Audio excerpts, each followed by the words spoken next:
No देवा, तुम्हें अपनी क्वीन की इस डिमांड के लिए खुद को कंट्रोल करके रखना ही होगा।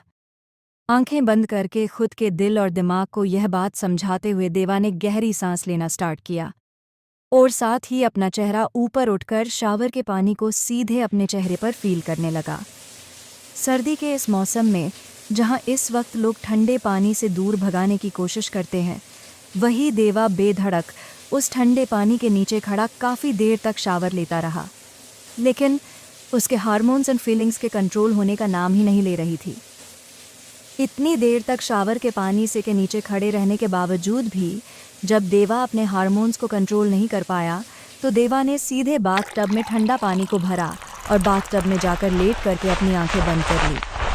लगभग आधे घंटे तक यूं ही ठंडे पानी में लेटे रहने के बाद जब देवा को कुछ बेटर फील होने लगा और उसकी कंडीशन एक बार फिर से नॉर्मल होने लगी, तो देवा बाथटब से बाहर आया और अपनी बॉडी को टॉवल से साफ करने के बाद एक वाइट बाथरूम पहनकर देवा वॉशरूम का डोर ओपन करके कमरे में आ गया। कमरे में आने के बाद जब देवा ने बिस्तर की तरफ ध्यान दिया, तो अचानक से देवा की हंसी छूट गई, क्योंकि बिस्तर पर लेटी दिव्या सो ही नहीं रही थी, बल्कि जोर जोर से खर्राटे भी ले रही थी। और दिव्या को सोते हुए देखकर ऐसा लग रहा था जैसे कि उसने बरसों तक कोई नींद ही नहीं ली है और आज वो अपनी सारी चिंता को भूलकर देवा को तड़पाने के लिए सो रही है। अपने आशिक को तड़पाना तुम्हें अच्छे से आता है, देवा ने मुस्कुराते हुए खुद से ये बात बोली और मिरर के सामने जाकर हेयर ड्रायर से अपने बालों को सुखाने लगा। हेयर ड्रायर को हाथ में पकड़े देवा अपनी परफेक्ट 8 पैक एब्स को चेक कर रहा था।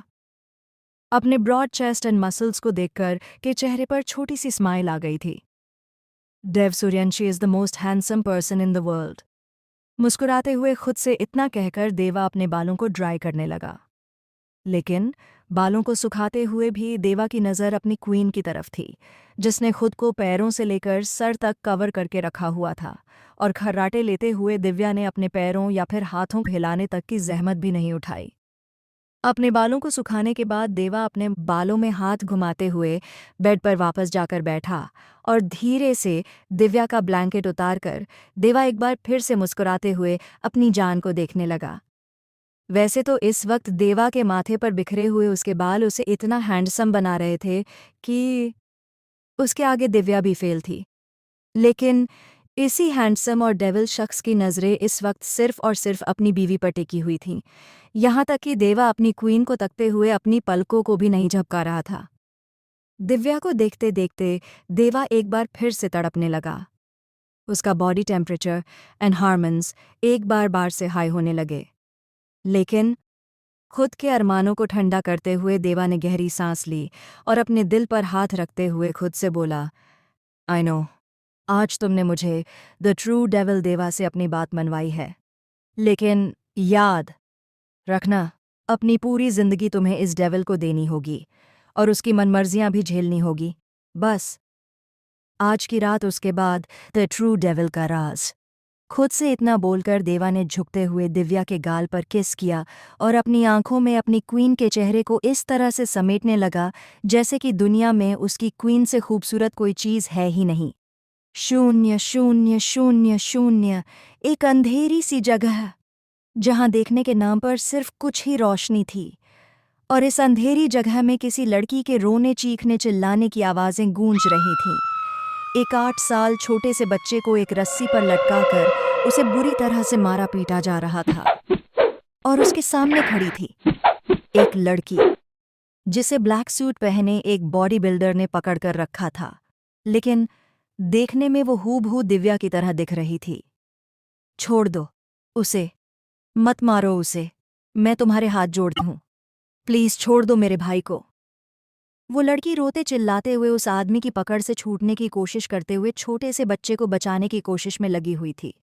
लेकिन उसके रोने चीखने की आवाज़ के साथ उस कमरे में उस बच्चे की आवाज़ के अलावा कोई आवाज़ नहीं आ रही थी, क्योंकि एक आदमी उस बच्चों को पीट रहा था और पीटने की वजह से वो बच्चा बार बार चिल्ला रहा था। मार खाते खाते उस बच्चों का शरीर ब्लड से बुरी तरह से लाल हो गया, तो वो लड़की रोते हुए घुटनों के बल बैठ गई और अपने सामने खड़े शख्स के सामने हाथ जोड़ते हुए बोली, प्लीज मेरे भाई को छोड़ दो, मैं आप लोगों के आगे हाथ जोड़ती हूँ, मेरे भाई को छोड़ दो, आप लोग जो कहेंगे मैं वो करूंगी।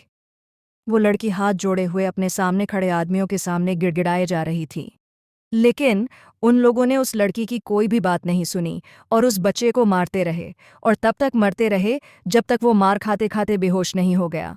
उस बच्चों के बेहोश होते ही एक और आदमी ने उस रस्सी को छोड़ा तो वो बच्चा बेजान लाश की तरह धड़ाम से जमीन पर आ पड़ा।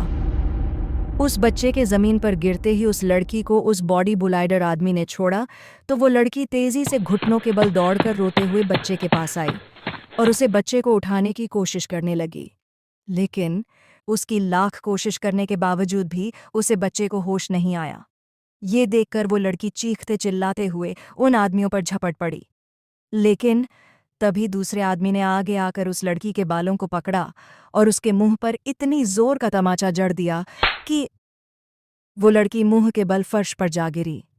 उस आदमी ने फिर से उस लड़की के बालों को पकड़ा और उसके बालों को खींचते हुए उसके चेहरे को अपनी तरफ कर दिया। बालों के खींचते ही उस लड़की की एक तेज चीख निकली और साथ ही उसके होठों से खून भी निकलने लगा, क्योंकि वो पतली सी लड़की उस आदमी अपने सामने खड़े सांड जैसे आदमी के थप्पड़ का वजन सह नहीं पाई थी। वो आदमी उसे लड़की से कुछ बोल पाता उस पहले ही भी वहां का दरवाज़ा खुला और एक तेज रोशनी के साथ किसी के कदम उस अंधेरी जगह पर पड़ गए। जूते की खटखट की आवाज़ के साथ वो आदमी उस लड़की के आगे आकर खड़ा हो गया। उस आदमी ने उस लड़की के बालों को खींचा और उसके चेहरे को दूसरे आदमी की तरफ कर दिया।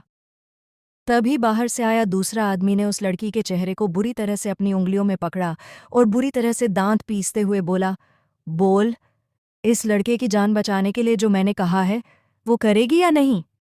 उस लड़की के बात सुनते ही वो लड़की हाथ जोड़कर रोते हुए बोली, क्यों मेरे भाई की जान के पीछे पड़े हो? छोड़ दो उसे। लड़की को बात न मानते देख उस आदमी ने गुस्से से दूसरे आदमी की तरफ देखते हुए कहा, इस बच्चे को उठाकर भट्टी में फेंक दो, अब इसके हाथ में इसका भाई नहीं उसकी राख ही आएगी।